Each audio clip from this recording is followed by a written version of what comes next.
In chapter 19, we look at being willing to feel. It seems like that should be an obvious thing, that we would be willing to feel, to have feelings, but in fact, most of us devote an awful lot of time and energy to not feeling, to pushing our feelings down, to avoiding situations that are going to bring them up, to running away from them in some way or another. And in fact, we're probably going to discover, if we keep doing this, that it doesn't seem to work very well.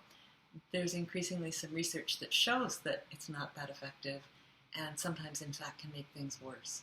So what we really need to do is the most counterintuitive thing, to do the very opposite, which is to open to our feelings and to really make space for them, allow them to be there. It again seems like it should be obvious, but it's not the easiest thing to do. We need to kind of consciously choose to be willing to have our feelings. If we do this kind of deliberately as a strategy, willing to have the feelings so that we can make them go away, it's probably not going to work.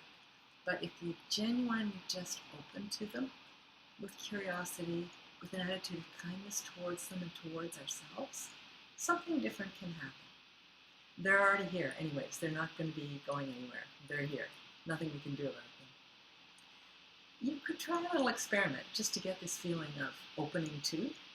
Next time you have an itch, instead of scratching it, see if you can stop for a moment and just turn your attention to it. Be open, be curious, see if you can just notice what's there and watch what happens. You might notice that it actually eventually fades or pops up somewhere else, or suddenly it just doesn't seem to be so much of a problem. All kinds of things can happen. Just watch what happens.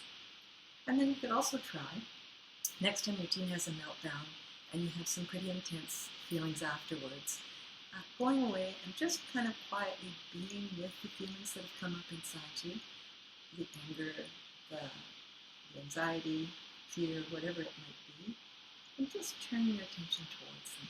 Bring some curiosity, bring some openness to them. See if you can treat them almost like a little litter of fragile baby kittens that suddenly turned up in your bedroom closet, just with that kind of kindness and gentleness towards your feelings. See what happens. And then you could try another experiment. Next time you're in a situation at work, or maybe shopping, or whatever you're doing that brings up some intense feelings, just see if you can stop and consciously make space for those feelings to be there. Open to them. Just allow a little bit of that openness that you tried already to be there, and allow your feelings to be present while you're carrying on handling whatever the situation is. See how that goes. See if it's different. See what happens. And then next time your teen has a meltdown, maybe you could actually try bringing that same sense of openness to the feelings that come up in you right at the time that it's happening, and see if that creates any difference in how you find yourself handling your teen's situation. See if that makes a difference.